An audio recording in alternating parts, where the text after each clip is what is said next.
in the very back, and I'll tell you when, okay? All right, good morning, everybody. Good morning. Everybody's finding their seats. My name is Strietzel. I'm the pastor here today. As we begin, just a reminder, today is our Faith in Blue event, so we have, I think, 5.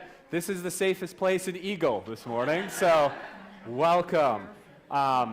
We say every morning as we gather, no matter who you are, where you come from, what you believe, our hope is that today in this space, you experience a touch of God's grace in your life and a radically welcoming community. So we take a couple moments to kind of center ourselves in this space. Ring the bell for us. That was always my favorite part when I was a kid. It's like, yeah, who doesn't want to do that? So I invite you to pause. If you feel comfortable, close your eyes. Kids are in here. They might make some noise. It's okay, parents. We invite that as well. So I invite you, if you feel comfortable, put your feet on the floor. Take a couple of deep breaths.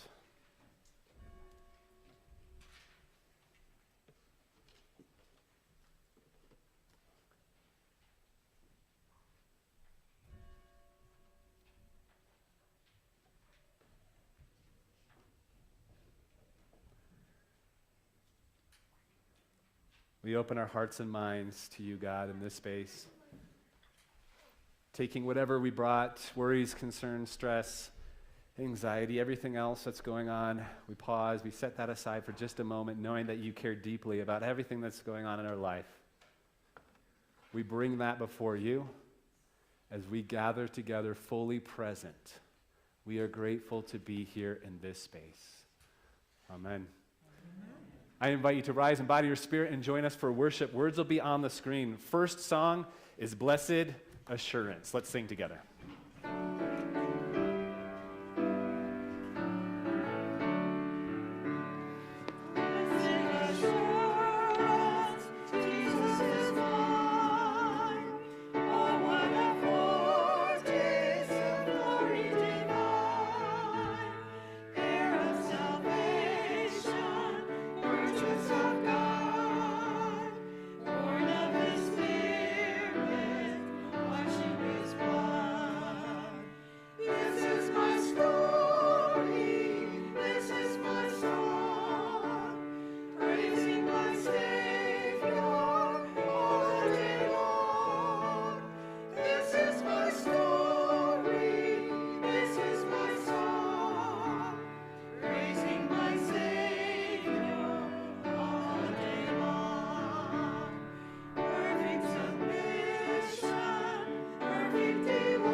While you remain standing, would you join me in the call to worship this morning? I'll say the first phrase, and you'll repeat everything in bold out loud together.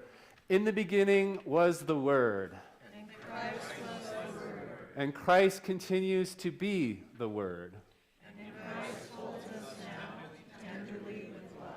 And Christ's presence joins with us in worship. As we seek to All right. Amen. At this time, I'm going to invite you to have a seat. Kids and police officers that are here, I invite you to come on down to the front. Kids are going to sit with me down here.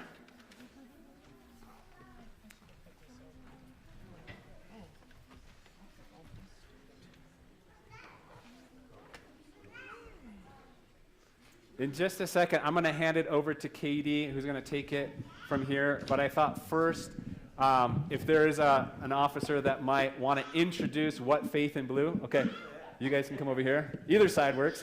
If you guys want to introduce what Faith in Blue is to the rest of our congregation.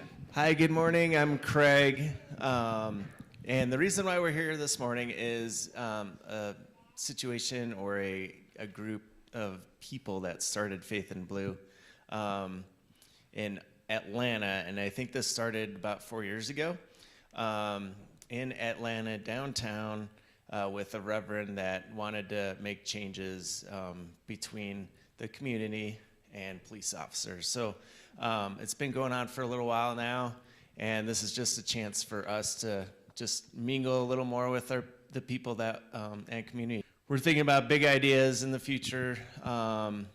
But right now, this is what worked best for us and your church. So thanks for having us this morning. We're excited to be here. So Thank you, guys. You guys are gonna have a microphone which will pass around between the 5 of you, and I'm gonna have this microphone which passes around between the kids. And we have some questions that we'd like to ask you. So we'll start with maybe just since Eric is holding the microphone, he can answer the first question. And I am going to let his daughter ask the first question. Ooh, I like this one. Okay, so. What makes a good police officer? That is a good question.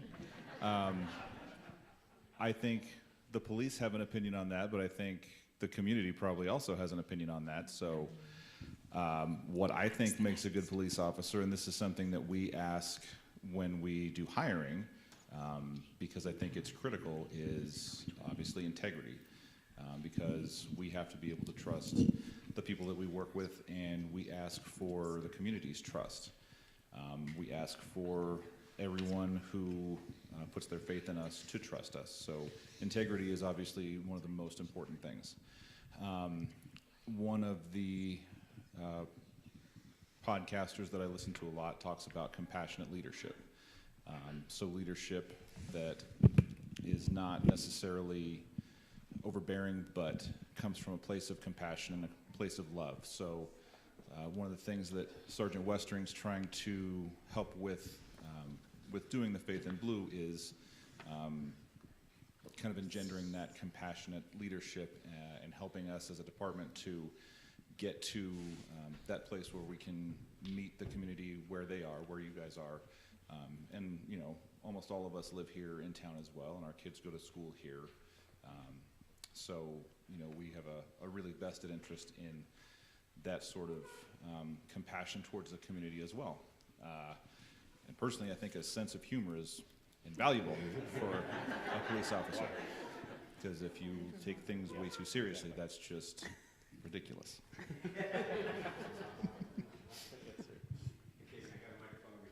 Okay. All right, Miss Nora is going to ask the next one to Craig. What do you like best about being an officer? Ooh, I like that question. I think it's really just doing stuff like this and being with kids and being in the schools, and that's my favorite part, because you can ask anyone that's here that if they see me go to the school, I am just a little kid again. So I think it just helps me out and put things in perspective again, because a lot that we talk about at church is like having faith like a child, you know, and just being, you know, not being able to see God, but feel God in how we interact with people and help people. And that, to me, is one of the best things about being a cop. Can I add to that? I think this is one of the professions where you get to come to work every day and you have an opportunity to make a difference in someone's life. There's not many jobs out there where you get to do that. Sometimes people call and it's their worst day of their lives, and we have to show up to try to figure out how to help them get through that. And so making a difference and helping people is actually an answer to both of the questions, is something that I'm so grateful for, that every day we get that opportunity. So.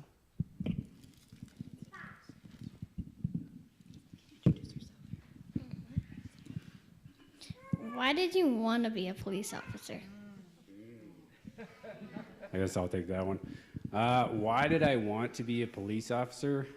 It basically boils down to I get to help the community that raised me. I mean, I was born and raised in this church, and my wonderful family sitting back there. And I get to interact with wonderful people that I see on a daily basis. I go to the grocery store, and I get to see all your wonderful faces. And like Chief said, we show up when usually it's the worst case scenario, sometimes the best case scenario, that nothing's going on, but I can build those relationships with you guys in and outside my job, and just give back to everybody who helped raise me and this beautiful place that we get to call home. As a kid, did you want to be an officer when you grew up? Ooh, I think Chief needs that one. Yeah. It's not many of us that can say that, but I 100% knew I wanted to be a police officer. And I started thinking about it in middle school, and by the time I got into high school, 100% I knew I wanted to do that. So I had to take some really important steps, like follow the rules, listen to my parents, right? Do all the things to keep me on a right track, so that when I got into college, I could go to college to get my degree to be a police officer. And then I went to the police academy. Because believe it or not, you have to do good things and have a clean history to be a police officer. You can't do bad things. So yes, I 100% wanted to know, but some people don't know until they're later in life. You know, we've had a couple guys that turned 40 and decided, I wanted to be a police officer today, and they went and figured out how to do it. So it could happen anytime in your life, but most importantly, be good humans.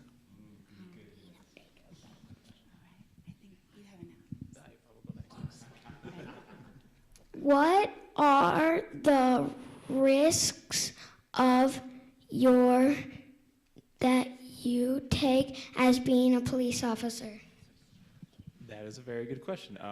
There's quite a few, because like some of the other officers have said, a lot of times we're getting called to people's worst days, or they're, the worst thing, something that might seem normal to us, but horrible things that other people see. So there's a lot of risks we see. We find ourselves in dangerous situations. That could be anything from, people that are trying to break into cars or houses, even just standing on the side of the road, especially here in the winter with how bad the roads get and stuff like that. So there's a lot of risks we face just kind of in our day-to-day lives of being police officers. It's something that we always work at and try to be vigilant of, to make sure that we're safe, so that we can make sure our community is safe as well. Lots of risks, but we're pretty good at managing them. You guys can all answer if you would like. Tell us a little bit about the sacrifices that you and your families are taking for you to have this job. I think that's important for everyone to realize. So I'm Carrie. I'm the chief of police here. I'm sorry, I forgot to introduce myself. First off, thanks for having us, but I wanted to touch on that. I think that's such a fantastic question. None of us can come to work every day if we don't have a support system. My husband is currently at home with my 4 kiddos, watching them and allowing me to be here with you and be in our community. I think each one of us has a fantastic support system. So every time someone gets hired on with my department or joins our team, while I'm grateful they have joined, I actually turn to their spouses and I thank them first. And I end a conversation by saying, if you ever need anything, please reach out. Because we see, I think on average, the statistic right now is about 2 to 3. You as a regular person in the community, someone that's a good person doing what they're supposed to, sees maybe 2 to 3 critical instances in their lifetime. We see about 800 in our career. And being able to transition from going from one bad call to the next, to maybe then going out and handing a sticker out to a little kiddo who was lost in a park to then going back and seeing some really horrible things. It's really taxing on a police officer. So some of the best support that we can have is from our spouses, from our kids, from our dog, you know, whatever it is, whoever you got to go home and hug, maybe it's your dog. That is what makes us be able to come back every day and do this job over and over and over again, because truly we love what we do, but it's our significant others and our family and our support system that helps us. For sure, family is critical. I know my wife, I wouldn't be able to do this without her, and she's sitting right here with my son, and obviously my daughter's up here. And having that support system at home that can understand and, you know, as a shoulder to cry on and listen to, and give you a kick in the behind when you need it, because that's also a thing.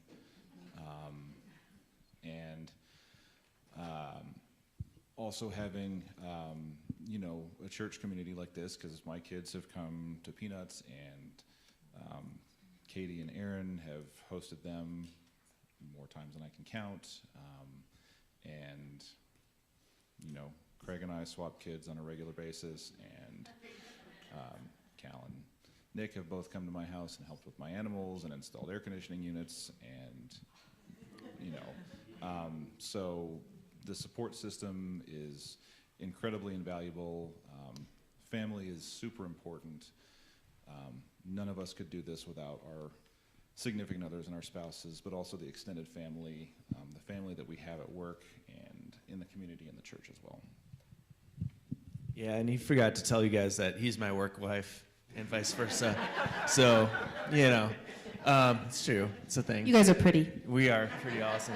But yeah, and the other things too is we have weird hours, you know. I'll come home at 3 a.m. Dee's sleeping, my wife back here in the yellow, and Morgan's been out for a while. Yep. And so I won't see them till like, I don't know, 12 o'clock or something like that, if they're even home. So there's a lot of sacrifices with that, and holidays, and like this Christmas, I think I'm working.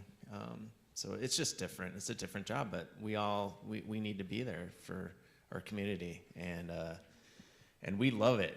So we love our job. I think everybody here loves our job, and it's hard to go to a lot of different police agencies and where people get along so well, and we enjoy going to work. So you guys have a great team that is here for you, working for you, and protecting you.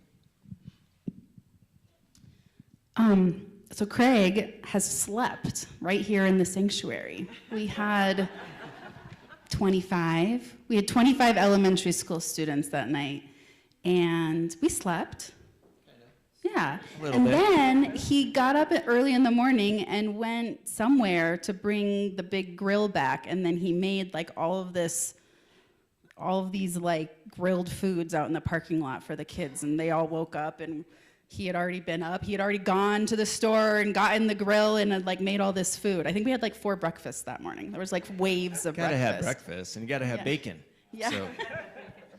And Eric brought up a sense of humor, and it reminded me that he responded to a call, like an actual call, here at the church that my family caused. My husband, Jacob, is an engineer, and he was helping out when we had picked up the kids after school on a Friday, and we'd come, and we were in the basement pulling the internet lines through the ceiling tiles from one end of the church to the other so that it could come up through the sanctuary floor right here, and we had better internet in the sanctuary. So why we thought we could do that chore after school on a Friday with our children there, I don't know. But they were like going absolutely berserk in the basement, just like flinging each other around on the walls and making messes. And I just lost it after a little bit. Hello? Oh, it's better. I just kind of lost it and was like, oh my gosh, you guys, can you just behave a little bit? And all of a sudden from behind me I hear, hello? And I turn, and there were 3 cops. And this is in the basement of the church. And I was like, oh my gosh, am I being that loud that someone like reported me from like, up the stairs and through the fellowship and out the door and into the parking lot? Well, no, what had happened was I'd worked here for years and didn't know that there were emergency buttons placed in different places of the church in the case of emergency. Well, my son had found one and pushed it, so it works. But then you have to like find the same button and turn it off. So then once the police officers explained why they were here, I was like, well, I don't know where it is. Like, he could have found it anywhere. And so then we had to walk around the church and figure out where the button is. And anyway, but Eric responded to that call with some other people. And I was like, okay, at least he knows me. Because this looks a little chaotic. But we've also had an incident here where firefighters and police showed up because one of my other kids, who was dressed as Marshall, the fireman dog from Paw Patrol at the time, pulled the fire alarm during fellowship one day. And so, I love being in a small town where first responders are patient and gracious and understanding, and it just means everything. Even when you're not in a real emergency, the need to be supported is there. So, does anyone in the congregation have any questions that they would love to ask? Yeah? Okay. Hey, Nora, run that back to me. Oh, thank you. Yeah. Yeah, I was actually just about to do that. So I'm Nick Deering. Some of you know me, obviously. A lot of you know my family, the Gress family. I'm a patrol officer with the Eagle Police Department. Been here for about a year. Before that, I was up in Vail for about 7 years and made the transition down, mostly because of Chief here. And it's been an awesome transition, so. Again, Carrie Bielman, Chief of Police, been with the town of Eagle for almost 10 years, been in law enforcement for almost 18. I'm Callan Saw. I've been here for about 5 years. I'm a patrol officer and field training officer. This is the only agency I've worked for and have no plans to leave. Yeah. And I'm Craig Westering. I'm a sergeant. I've been with Eagle for almost 3 years, and then before that, I was with Vail as well for 17. I'm Eric Bonta. I'm the detective with Eagle PD. I've been with Eagle for 3.5 years. Before that, I was with Vail for 10 years, and before that, I was a dispatcher for 10 years. So I have not ever had a real job in my adult life. Only ever done this. Got one here. On average, what does that bell weigh? A lot. I'm just kidding her. Yeah. He wants to know how much our gear weighs. Does anyone want to take a guess, just out of curiosity? 20 pounds, 30. Has anyone weighed theirs recently? So with my vest and all of my Yeah. accoutrements, it was about 35. Yeah, mine was 32 last time I weighed it. So that includes the bulletproof vest. Every time we put on a uniform, we have to wear that. Yes, we carry a gun every time we put a badge on, and yes, we wear a vest every time we wear a gun. So we have a lot of stuff. But we do that because we want to be safe, and I want to make sure that my guys go home every day that they go out on a call. So we need to be outfitted every time we go. But yes, it weighs a lot, 32 pounds. You want to wear it for a day? Good. Yeah? I'm hiring.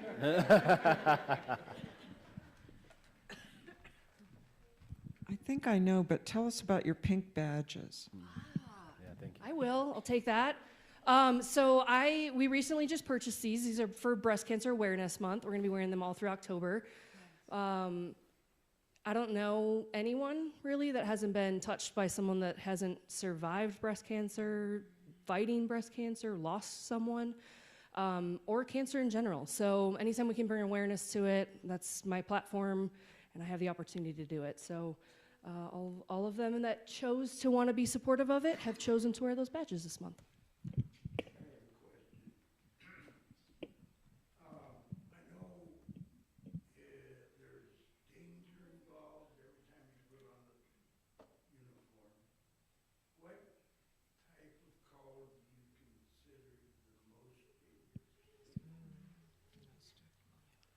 mental health calls. I mean, I could very easily say guns and knives and all the things we think of, but I think my first response is mental health calls, and that's because people are struggling. They're dealing with, whatever word you want to use, with some really tough things in their lives, and I think sometimes we don't provide this community with the right tools to manage and navigate that. And they're kind of at their limit, they think. Every day we come to work, our job is not to put people in jail, it's to help people. And I think sometimes that can be misconstrued for why we're there. So I would say initially mental health calls. However, we're a bedroom community, and so people kind of ask me, what's the most typical type of call that we deal with? And my answer is things that you can think of regarding people. Domestic violence calls. I have a platform right now to say it, so I'm gonna. Please lock your cars. Please don't leave your keys in your car when you go to City Market. We are located right off I-70, which is a lovely thoroughfare to anything and all things bad. Then you never know what's gonna come off the interstate. Do I think that we have crime here in Eagle? Yes, we do. But let's not make ourselves easy victims. And so lock your cars, lock your houses, do the things that we can to keep ourselves safe. But yeah, that's a long-winded answer. I'm going to jump on my soapbox here as the detective and say that I have not had a case that I have investigated in the last year plus that has not involved social media, and most of those have involved the younger generation. But as parents, I would implore any parents that have school-age kids, even elementary, middle school kids, be aware of social media, be aware of what's on kids' phones, what's on kids' computers, take an active role in interest in credit for. That's my soapbox. I'm going to use this opportunity because I have 3 boys who, feel like mom doesn't know anything. What is your advice? 1, seatbelts. Could you tell my kids how important seatbelts are? Yeah, they're the 2 boys in the red sweatshirts. I think Pastor Aaron had to sit in between them because they probably weren't keeping their hands off each other. And then running into the road. Why is it important for us to follow those? So I'll address the seatbelts. So one of my roles at the police department is I'm the driving instructor. And seatbelts are so critically important that as the driving instructor for the police, I will kick the police officers out of a car if I see them in a car that's moving without a seatbelt. Okay?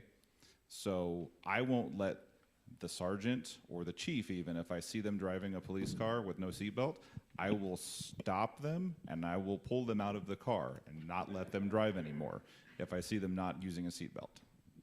And I, as the chief who gives out the paychecks, won't give paychecks if they don't wear their seatbelts. But more importantly for you, it's actually a law. You actually, as a little kiddo, have to wear your seatbelt. And the reason for that is when you get into an accident, a seatbelt keeps you safe. It keeps you from going through the windows, through the windshield, through all of it, and you survive. If you don't have your seatbelt on, you die. So we don't want that. We got to keep you safe. Yeah, and we got to get to our calls as well. But yeah, we would definitely have a little timeout if we didn't wear our seatbelts. So, for sure. And then about the street thing, definitely, you never know who's going to drive by, and a lot of people speed around town, and I'm sure a lot of you have seen that. People don't like to drive the speed limit or stop at stop signs anymore. I think a lot of that, the stop sign thing, is because of the roundabouts and stuff like that. But boys don't run out on the street because you never know how fast people are driving. They might not see you. So that's the big issue with that. So I think as a driver, there's a lot happening, right? There's a lot going on. People are distracted by their cell phones. Don't play on your cell phone while you drive. But you're so little, right? They can't really see you kind of down below the hood of the car. And so if you run out, you're going to get run over And we kind of go back to the safety part of it. When you get run over by a car, you're not going to survive that. So please always stop when you get to the roadway. And what are you going to do? What's the answer? What do you do when you get to the road? What is the answer? Well, no, when you get to the edge of the roadway, when you're walking, you look. Yeah, we look both ways. And what are you looking for? You're looking for cars. Yeah. Animals, bikes. Animals. Yeah, gosh, maybe there's a bear in the street. There We could don't be know. a bear. But no, e-bikes too. Oh, okay, we have one more question, and then these guys are going to hang out and during fellowship too. So we will, if you have other questions that come to you after this, please don't hesitate to pull them aside over a donut or a cup of soup, or I don't know what's for fellowship Why'd you today. have to say donut? But and talk to them then. So yeah, Louise. And it's not really a question, it's a concern in town, is children riding e-bikes. And they're not following, I mean, they're zooming right through stop signs or coming down 3rd Street, you know, it's on the hill, and it scares me. And I'm just hoping that in my opinion, kids shouldn't ride e-bikes until they have a driver's license. So. I would love that. However, so we did just enact our new e-bike ordinance. You know, one of the reasons for this event, this Faith in Blue event, is I am lucky. We do have 24/7 coverage in the town of Eagle. So no matter what time of day or night you call, there is always a police officer on duty. With that, there's 7,500 residences, roughly, in the town of Eagle. And there might only be 2 police officers on. We can't be everywhere all at once. So part of this event is reminding everyone that, you know, the police are the public, right? And the public are the police. So we rely on you to have a good relationship set up, or we rely on you to have this good working relationship that if you see something, it's really important that you call us so that we can address it, because we can't be everywhere all at once. There is an educational component that's involved with a new ordinance that goes into play, because for probably 2 years, kids on e-bikes could do really whatever they wanted. So we did just implement that. Our school, we do have a full-time SRO, school resource officer, that has done presentations at every school in the town of Eagle to educate them on what the new rules are and what they need to follow. Again, with that, it takes some time to work through that. If you see something, my long-winded answer to you is, if you see something, please feel free to give us a call. We're happy to come investigate. We might not be able to get there in time. We might have missed them because they're fast and they move along quickly. But please call. No one will ever be upset if you call our non-emergent line to report something. If you see an emergency, please call 911. We will happily come, and worst case, or best case scenario, we show up and there's nothing happening, right? That's a win for us. But yes, e-bikes are rough. Any chance that you get, remind kids of the safety components, because they just don't know. They just don't know how truly dangerous they actually are. What is the new ordinance? Oh, I don't know if I have enough time for all of that. The short answer is anything 18 and under, or under 18, you have to have a helmet on. You do have to follow the rules of the roadway when you're on the road. If you're on the bike paths, you have to follow the street signs. There's dismount zones downtown. There's a lot that went into it, but the biggest change to the e-bike ordinance is the helmets, and it has nothing to do with a class you're riding. It's merely, is it an e-bike, and where you're riding it. So age and where. But it is on our website if you guys want the actual specifics. Perfect. Thank you. Yeah. Number one, thank you all for your service.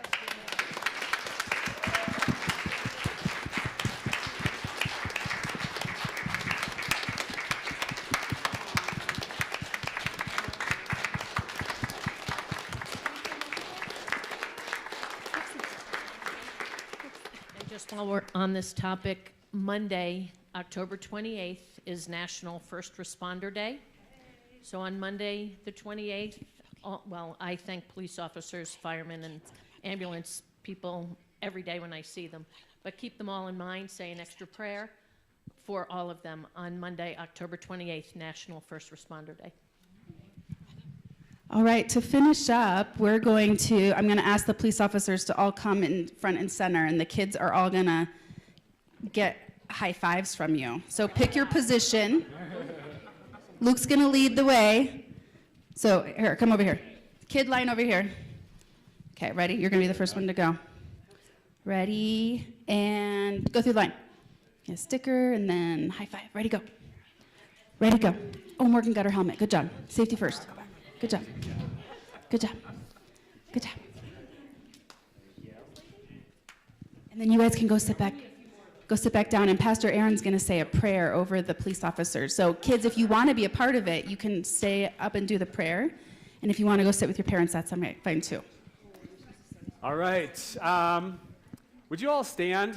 After this, we're going to do a passing of the peace, so you're welcome to come up and pass the peace or thank these individually. But we'd like to just say a little prayer over you guys. We appreciate you so much. So would you join me? God, we thank you for this beautiful event. We thank you for the time that these specific officers were able to come here. We pray over the whole police department, all first responders, to keep them safe. We're so grateful for the ways they work to serve and to protect our community. Keep them safe. Keep their families safe and protected. And help us as a community to also support, in whatever ways that we can, the important work that they do. We're grateful for them. Through Christ we pray. Amen. May the peace of Christ be with you. And also with you. At this time, I invite you to greet one another with the peace of Christ. Peace be with you. Good morning. Good morning.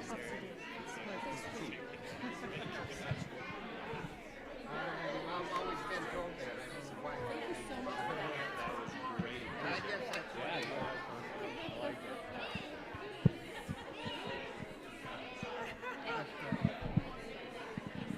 Thank you so much. Nice to meet you. Thanks for having us. Oh, so great. Thank you.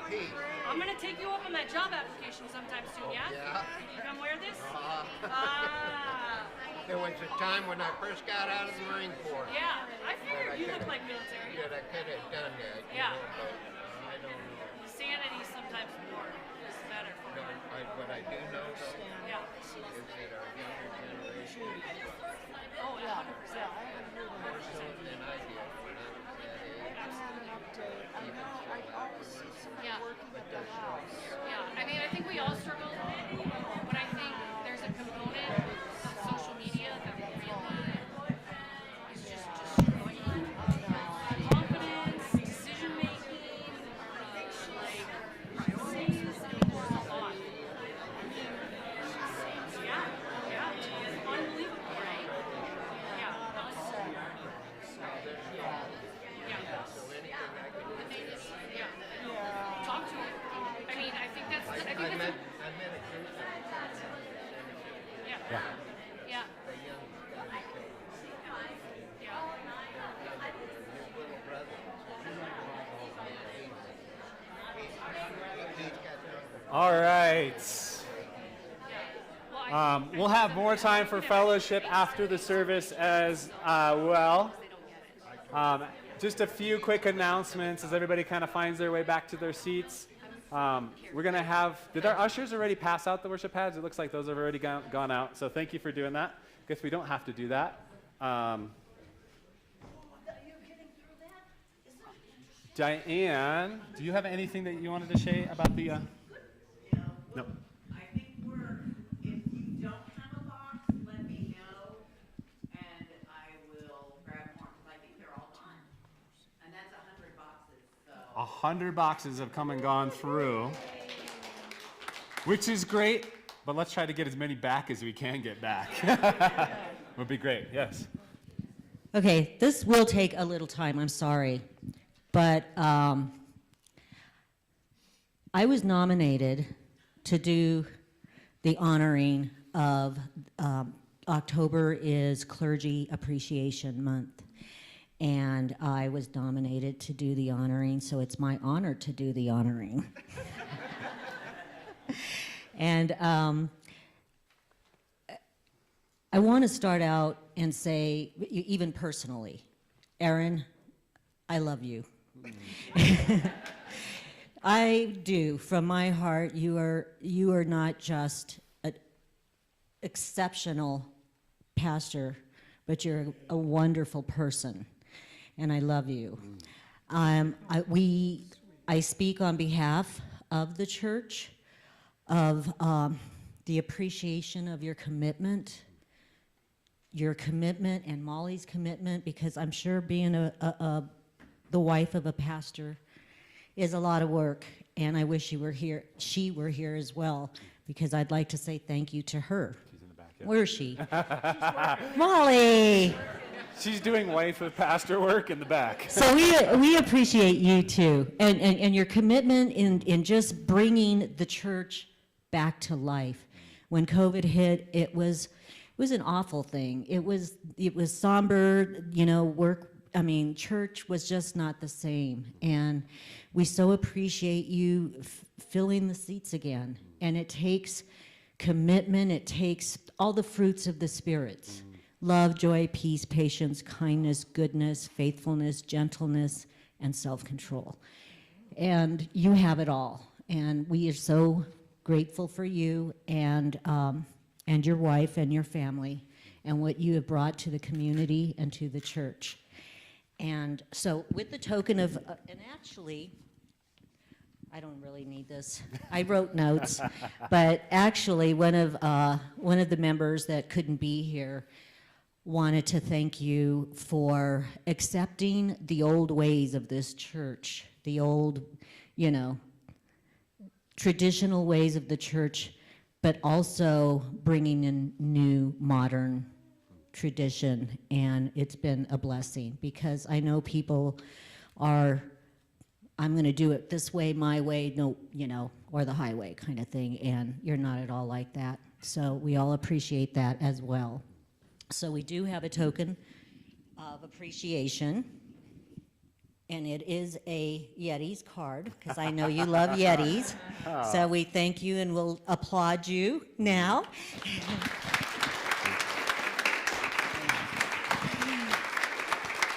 And it's not over yet.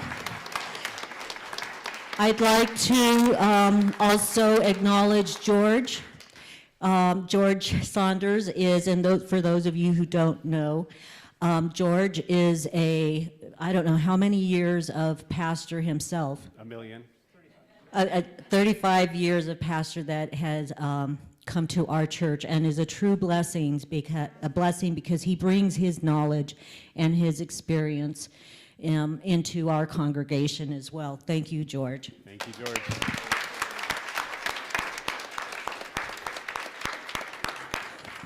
Not over yet. We're just getting started. So, Ethan, will you stand, please? Ethan is a, gosh, I want to say, what is the chaplain? I was going to say constable. Constable. You're the constable of champions at up in Vale, and I wanted to thank you. We want to thank you as well for being bringing community here. You have a lovely voice. You play the guitar well. You bring people together, and your sermons and your leadership is appreciated. Thank you.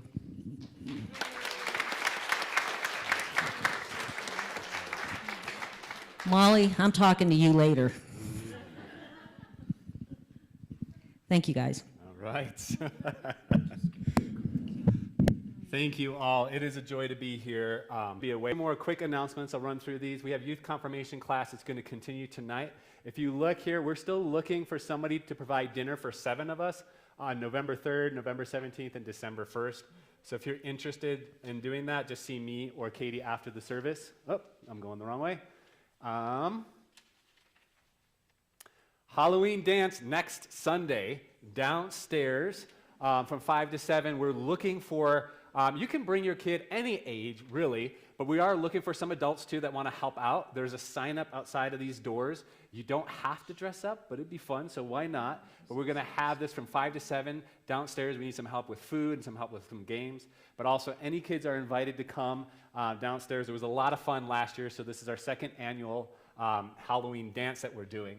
Also, on November the 10th, There's a sign up out there. If you're interested in becoming a member or exploring more just about the church, come downstairs after church on Sunday, November 10th from 11:30 to 1.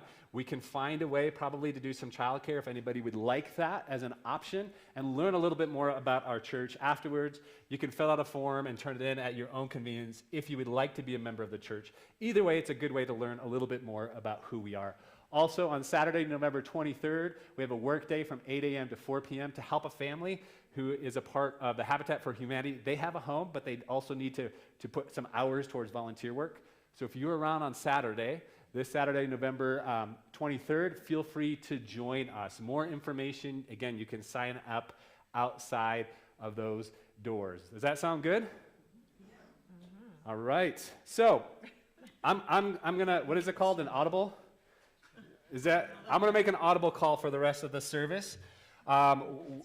Maybe my finance person won't like this. We're gonna skip passing the plates, but we're gonna set them in the back. So if you have money that you wanna donate to our church, we will still take your money, so you can do that after the service. But we're going to kind of skip through that and move to a time of prayer, if that works for everybody. So it's our practice. We have 2 microphones. One will be in the back, Jay, and one will be up front here. Actually, I think I have both of the microphones, so you're going to have to get one from me. And we practice communal prayer, so we lift up joys or concerns that anybody might have. So just slip up your hand if you have something that you'd like to share out loud. We'll give you a microphone if you could just state your name and then share what we could lift up for in prayer. Hi, my name's Eleno. I have a full nativity scene that's 50 years old. At one time, I had these figures decomposed on them. They're plywood cutouts. They're a 1/3 scale, and I'm willing to give them to anybody who would like to continue setting up a nativity scene. Thank you. Thank you. Any other joys or concerns that anybody has? Let's lift up some prayers for the people in Florida. I have a friend who lives here, was making a transition to a home that she purchased in Florida that had 3 feet of water in it. So please remember those people. And I'll say, as he's passing the mic too, just a joy in that, also a thank you.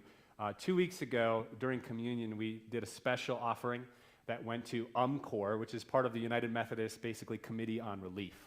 They do a lot of work. So that money we raised, over $425 that you all just kind of gave as an extra offering, goes straight there. All that money will go into those communities to help those communities in need. So thank you for helping that in that way. So. A joy on our end is in 3 days, this little one's going to have her first birthday. Yay! And she's our joy. And what's her name? Oakley. Oakley. Yes.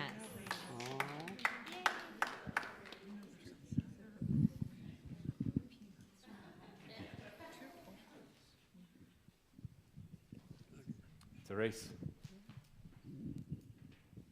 I just want to ask prayer for a neighbor. The other morning, one of his daughters found him on the floor, and he had a seizure and/or a stroke. He's got a long recovery.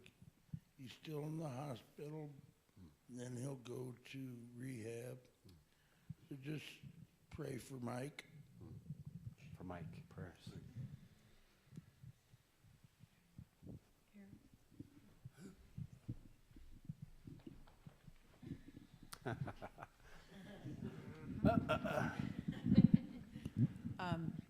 I have a new friend who has breast cancer, 4th stage, young. Please pray for her. Yes. I don't want to tell her name. Yeah. But thank you. Yeah. Let's pray. God, we just take a couple moments and be in this space again to thank you for our first responders, specifically the police officers in our community. Thank you for the ways they keep our community safe. We're privileged and lucky, blessed, whatever word, grateful to live in such a beautiful, wonderful place. Help us to just be reminded, to be grateful for that. God, at the same time, we know people around the world are struggling. We know people here in our community are struggling. Mental health was raised, a big concern. Physical illness, people we know that are walking through, whether it's breast cancer, other forms of cancer, decline in health. God, as we explore today the Incarnation, in any way that we can be an incarnation of love, an embodiment of love to someone else, help us to do that. And to not look down on even the small little ways that we're able to do that. Not in a prideful way, not in a look at us way, but in a humble way that says, I am here, I see you. Help us to take moments out of our day to be present with others. And we lift up our community, I think, today, as we continue to experience some growth pains, some different things going on.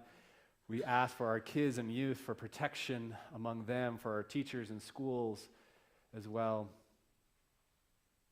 And we pray specifically for those who've been hurt, especially in North Carolina and other places around there in southeast U.S., from recent hurricanes, tornadoes, flooding, a lot of just devastation that's sort of torn through, literally, some towns and uprooted people, some people we know, some people we're connected with. Help those that are coming alongside to rebuild their life. We celebrate those that are going to be one in a few days. We're thankful and grateful to be in this space. Me and praying this prayer, it'll be up on the screen. Our Father, who art in heaven, hallowed be thy name. Thy kingdom come, thy will be done on earth as it is in heaven. Give us this day our daily bread, and forgive us our trespasses, as we forgive those who trespass against us. And lead us not into temptation, but deliver us from evil. For thine is the kingdom, and the power, and the glory forever. Amen. At this time, I want to invite Diane, who's going to come up for today's reading. As she kind of walks up for today's scripture reading, I'll invite you to just take a couple moments to settle yourself in this space, to create a kind of open posture of heart to receive these words.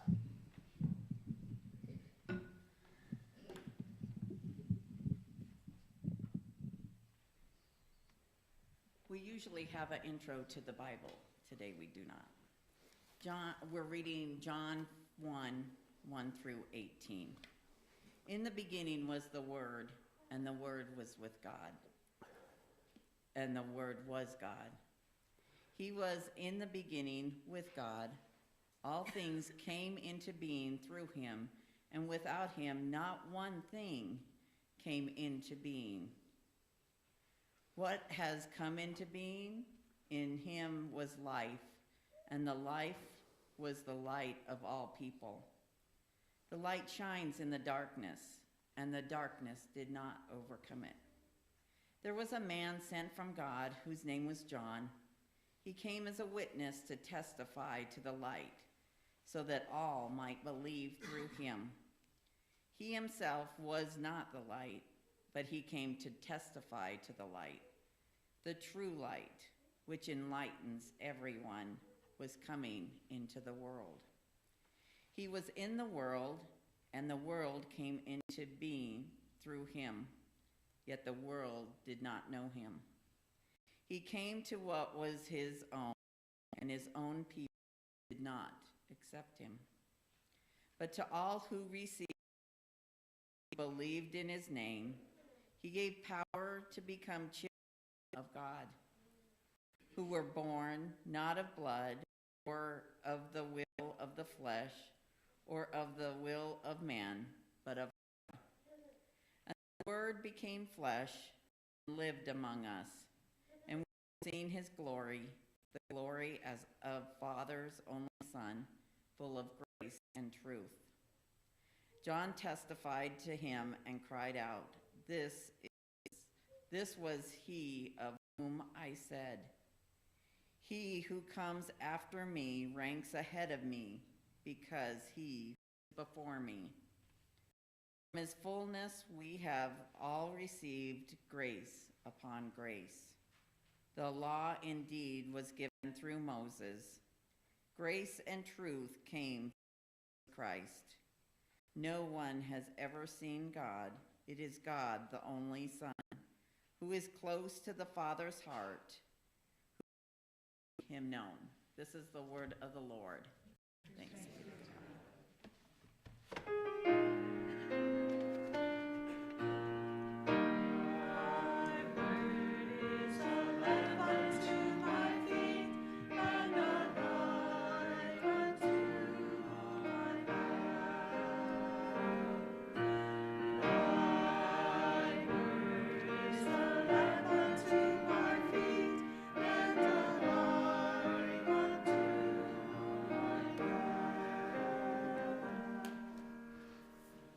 Today, being up here at the police officers, I was reminded, for those who don't know, before I was a pastor, I did go through a police academy, and I worked as a sheriff deputy for 1 year in a county jail.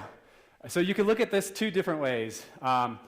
You get a washed out police officer as your pastor, or you get a pastor with some extra skills on the side. So I wanted to start today with a very serious question. Kind of a survey. How many of you are Lord of the Rings fans? Not very many of us. What? Lord of the Rings. How many of you read the books? I did not read the books. A few. I've heard the books are better even than the movies. But I would argue Lord of the Rings is probably the best trilogy of all times. I don't want to start any sort of conflict here. I think there's one scene that I just want to highlight early on. There's the young man, or young hobbit named Frodo. He's kind of the main character, just to put this a little bit in perspective. He finds this ring, right? And he's talking, trying to figure out what does this mean. He's talking to a wizard who's sort of like his wise elder. His name is Gandalf. And Gandalf is explaining what the ring is, the symbol of it, the unfortunate events of the great evil that's returning, Sauron, other things. And then Frodo feels a little overwhelmed. And there's this scene where Frodo says, I wish, considering all these things, he's like, I wish it need not have happened in my time. And then Gandalf says this, so do I, and so do all who live in such times. But it's not for them to decide. All we have to decide is what we have to do with the time that is given us. I feel like I could almost stop right there. There's the sermon. So I have, personal confession, found, like Frodo, there's times where I feel overwhelmed. There's a lot going on in our world, right? There's times that I'm like, oh, I wish all of these things didn't happen. And today I want to invite us to consider why the incarnation of Christ might be important for us, and specifically why it matters for us living in such times. Socio-political tension, mental health struggles, the environmental crisis, a lot of natural disasters that we've witnessed even in the last couple weeks. In other words, when we feel overwhelmed, we may sometimes wish things did not happen. How might this idea that can seem abstract, the incarnation, be important for us? So first, kind of setting the table here, incarnation, generally speaking, apart from even just Christian tradition, simply means to incarnate, means to embody, or in flesh, exhibit some quality or character. You put on something, you incarnate, you embody it. Some Christian scholars have suggested there's two important incarnations. First, the incarnation of creation itself, and second, the incarnation of Christ. I happen to agree and think that creation itself is a very powerful incarnation, meaning that when we look at creation, it embodies aspects of God, or we might say the Creator. Living in the Colorado Rockies and here, it's not too hard for us to understand that we can experience God in nature. The psalmist writes the following: "When I look at your heavens, the work of your fingers, the moon and the stars that you have established, what are human beings that you are mindful of them, mortals that you care for them?" In some ways, almost like an existential wrestling of this place is so grand and beautiful. Who are we as a part of all of this? Paul, the apostle, writes this in Romans: "Ever since the creation of the world, God's eternal power and divine nature, invisible though they are, have been understood and seen through things that God has made." It's no accident, I don't think, that a lot of people have what you might call transcendent experiences in nature, where they feel connected to something beyond themselves. Confession, even as a pastor, there's times on Sunday mornings where I'd rather be outside than sitting in the pew. Hopefully, I think a lot of you resonate. In fact, last Sunday, we were walking around Telluride while you guys were all worshiping here. It was wonderful, and I was grateful to have that space. But there's something, I think, profound and beautiful about nature. And I think, this isn't the main focus today, but I do want to hit on this. I do think that the Western church, we've largely missed this important connection to the natural world. And that whatever we do to navigate a future that we hope is healing will mean a deep integration into that natural world, where we don't see creation as just resources for our consumption, but we see our place in and a part of all of creation. I think it's hugely important. Today, though, I wanted to focus on the second incarnation. This idea that makes Christianity very distinct from other religions. That's not to say that we can't hold this as important and not respect other religious traditions. In fact, I think we should and we can do that. That is to say, we can steep ourselves in one religious tradition while also showing great respect for those who follow other religious traditions or see things differently than we do, even in our midst of our own Christian tradition, right? We don't all worship and gather and believe the same exact things, but we can still respect each other. So while there's no doubt that creation reveals the Creator, in John, we read this, and I love the message because it kind of brings a little bit of a twist that kind of comes at our mind sideways sometimes, which is helpful. So what Diane read, here's just one verse in 14. "The Word became flesh and blood and moved into the neighborhood. We saw the glory with our own eyes, the one of a kind glory, like Father, like Son, generous inside and out, true from beginning to end." John, the last gospel to be written, has what some theologians call just a really high Christology, begins this way, pronouncing that in Jesus, what we see is the clearest picture of God that we have. The Apostle Paul writes it this way: Christ is the image of the invisible God, the firstborn of all creation.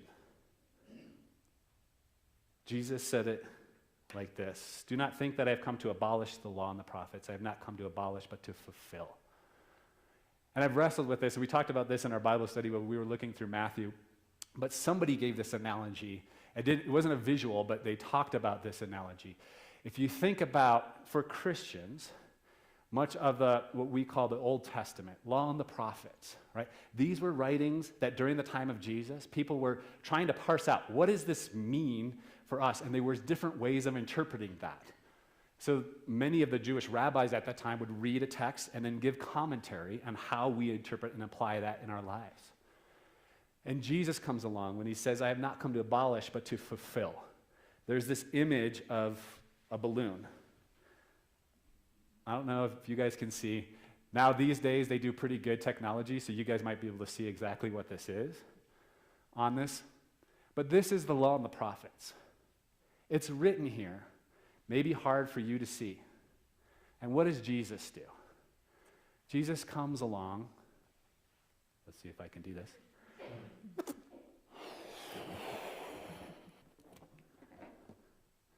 And fulfills, brings to light what it looks like to embody the law and the prophets.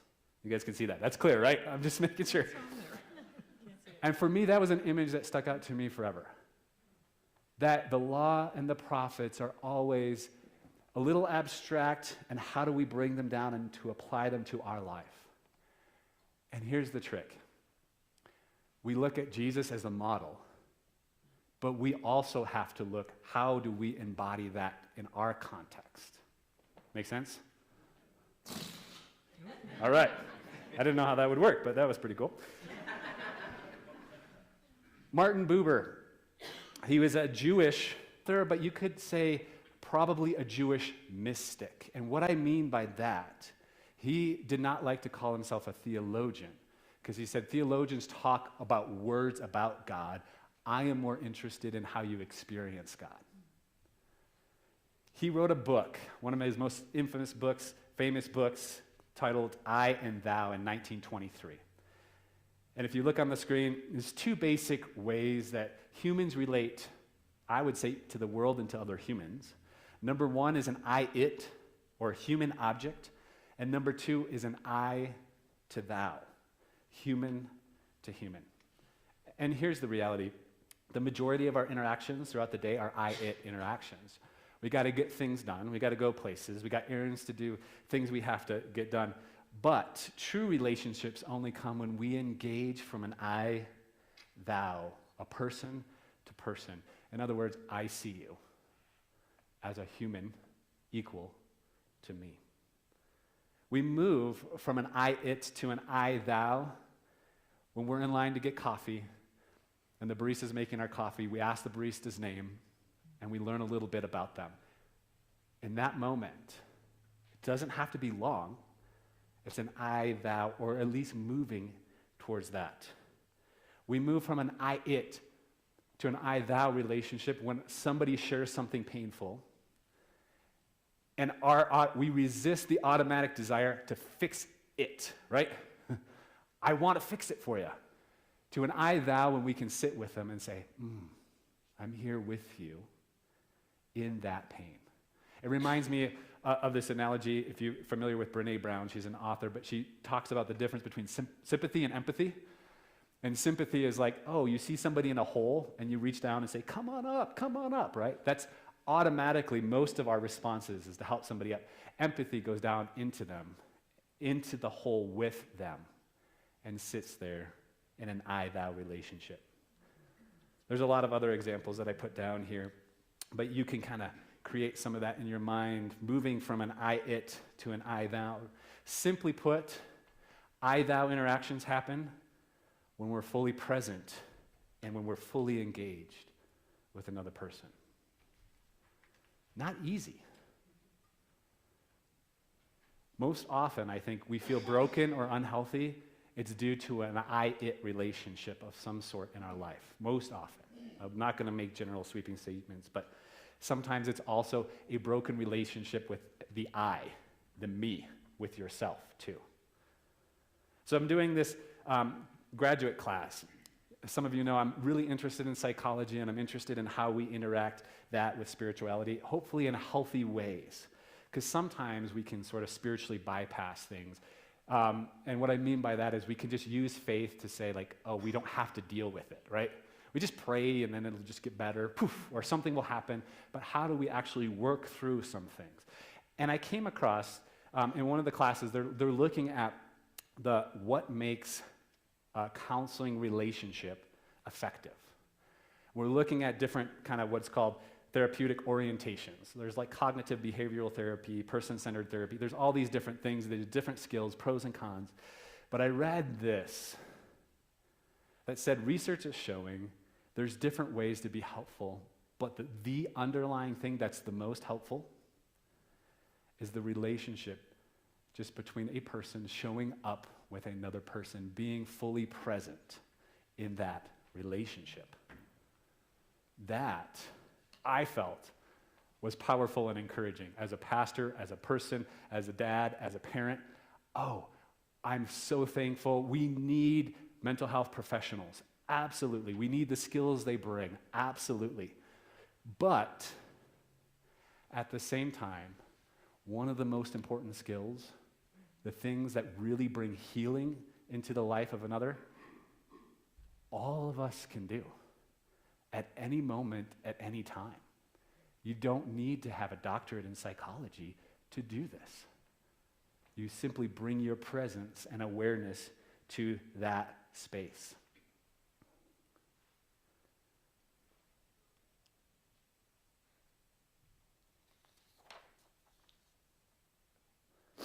When my dad passed away last March, some people came up to me, even here at church, after church, and looked at me and said, "How are you doing?"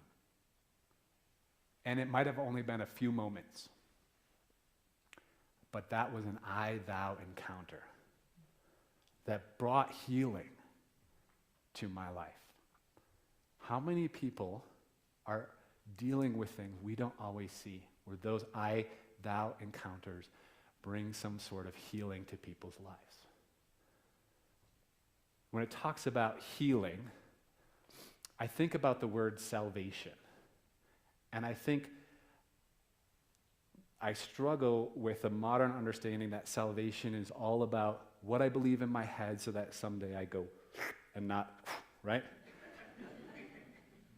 And salve is a healing ointment. And I don't see in the life of Jesus somebody who came and said, "Hey guys, I know it really sucks down here, but someday it'll get better after you die." I see a person who embodied love, and salvation that he brought was a healing of mind, body, spirit, all of that things, but the central core of that was an I-thou relationship, meaning the people that a lot of the culture said were an it, the excluded or marginalized. He brought in and said, "No, I see you as an I-thou," and brought some healing in the mix of that. I hope that we in the West and the church can rediscover the centrality of salvation being a healing presence in the world. And I think we need that more than ever before in the midst of the brokenness that we have. How many of you have ever felt, this is a rhetorical question, have ever felt a little broken, struggling with something, and somebody, even for a brief moment, put their presence and embodied the I-thou relationship? And how meaningful was that for you? I recently read a book that's been on my shelf for a long time, that's been around for a long time, Man's Search for Meaning, written by a Jewish psychiatrist named Viktor Frankl. Highly recommend this book. Incredible. In 1942, Viktor Frankl basically was able to, or had a visa to move to America, and he let it lapse because he wanted to be with his parents, even though he knew that the rise of the Nazi regime was coming and he was at risk, being a Jew himself. A few months later, in September 1942, all of his family were arrested and deported. Over the span of the next 3 years, he was in 4 different concentration camps. He didn't know it at the time, but he lost both of his parents, his brother, his pregnant wife, everything. He almost lost his health on many different occasions, somehow made it through. Meaning, I don't know how you could suffer any more than that. And underneath all of this was this idea that for everybody, a motivation that underlines what it means to be human is to find meaning in our lives. And he is famous for quoting Friedrich Nietzsche, who said, "He who has a why to live can bear almost any how." And I just loved this. It made me think, what is my why? How do we get clear about what is our why? There's a lot of how we can't control in the world, as Frankl knew very well. There's a lot of suffering, things that are happening that we cannot control. But if we know our why, we can bear any how. Afterward, in his book, another author was reflecting and wrote this. I'm just going to read this. We're coming to the end. I'm kind of wrapping up here. So the author, reflecting on Frankel's life, said this: overcoming Frankel's losses and inevitable depression after being released, Frankel remained in Vienna to resume his career as a psychiatrist, which was an unusual choice when so many others, especially Jewish psychoanalysts and psychiatrists, had immigrated to other countries. Several factors may have contributed to his decision. Frankel felt an intense connection to Vienna, especially to psychiatric patients who needed his help in the post-war period. He also believed strongly in reconciliation rather than revenge. He once remarked, quote, "I do not forget any good deed done to me, and I do not carry a grudge for a bad one." Notably, he renounced the idea of collective guilt. Frankel was able to accept that his Viennese colleagues and neighbors may have known about or even participated in his persecution, and he did not condemn them for failing to join the resistance or die heroic deaths. Instead, he was deeply committed to the idea that even a vile Nazi criminal or a seemingly hopeless madman has the potential to transcend evil or insanity by making responsible choices. Viktor Frankl endured extreme hardship. If there was ever a person that could have been in an I-it relationship, but he refused and said, no, I am going to see those, even those that might have been my persecutor, in an I-thou relationship. Yes, there's healthy boundaries. When we're in abusive situations, I just want to touch on this. That doesn't mean that we are always going to just forgive and keep going through the motions. We do need a healthy I to be in an I-thou relationship. And healthy boundaries are important and necessary. Here's a couple of things I think that are important. To be in a healthy I-thou, what are some things that prevent us from doing that? Busyness, being so busy in our life, so slowing down to be able to see and be present with another. I'm just going to touch on that one, because I think if we all just did that, we could more powerfully show up for another person. And I'm going to end with this. Well, Martin Buber, he was a Jew, and I have huge respect and admiration. I also think as a Christian, with respect to the Jewish tradition as well, we have a door to even take this deeper. Not saying we're better, but to take it deeper in the Incarnation. And even Jews will respect this, many of them, in the sense that we have a door to see a God who is not distant, not detached, but who the Christian tradition says that came to earth and indwelt with us in an I-thou relationship. Why? To bring salvation, to bring healing, to mend. It's why in Hebrews it says, "For we do not have a high priest who is unable to sympathize with our weakness, but we have one who is like us in every way, experienced every temptation, and never sinned." So my prayer, I'm just going to end with this. As we leave, my hope is this. As we create time in our lives to experience a loving I-thou relationship, let's pause here for just a moment. That sentence. I am less and less concerned about people's beliefs about God and their theology. And I'm much more concerned and convinced that our experience of God is what really matters. And theologizing beliefs are a helpful way for us to try to wrap our minds around it. But sometimes just going and sitting outside next to a tree and just experiencing God's presence is what matters most. When we experience and sit in an I-thou relationship. Because God is an incarnate God who cares deeply about each of us, no matter what we have done or what we believe. And from that space, as we experience that, may we continue the pattern, practicing relating to others in an I-thou relationship. As we receive that, so we give that to others. The Word became flesh and blood and moved into the neighborhood. We saw the glory with our own eyes, a God who is generous inside and out, true from start to finish. Amen. I'm going to invite you to stand with me. We'll sing one more song, and then we'll go fellowship together.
Just a reminder, you're all welcome to join us. And also, there are offering plates on the back. So if you brought something, I invite you to do that on your way out.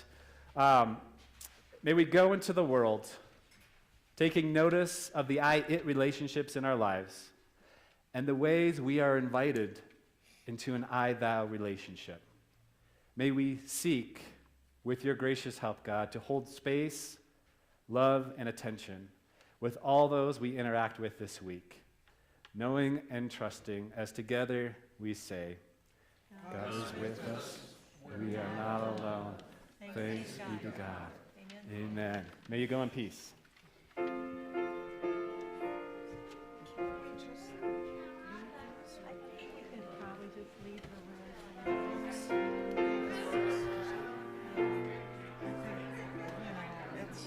I don't mind putting away the just stack them in the bookstores.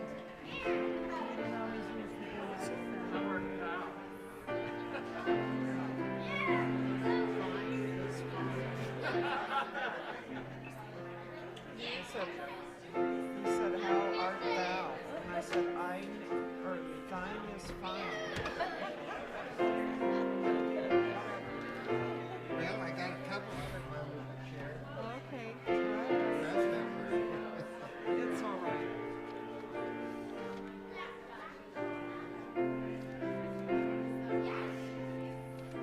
That's funny, because I always What's that?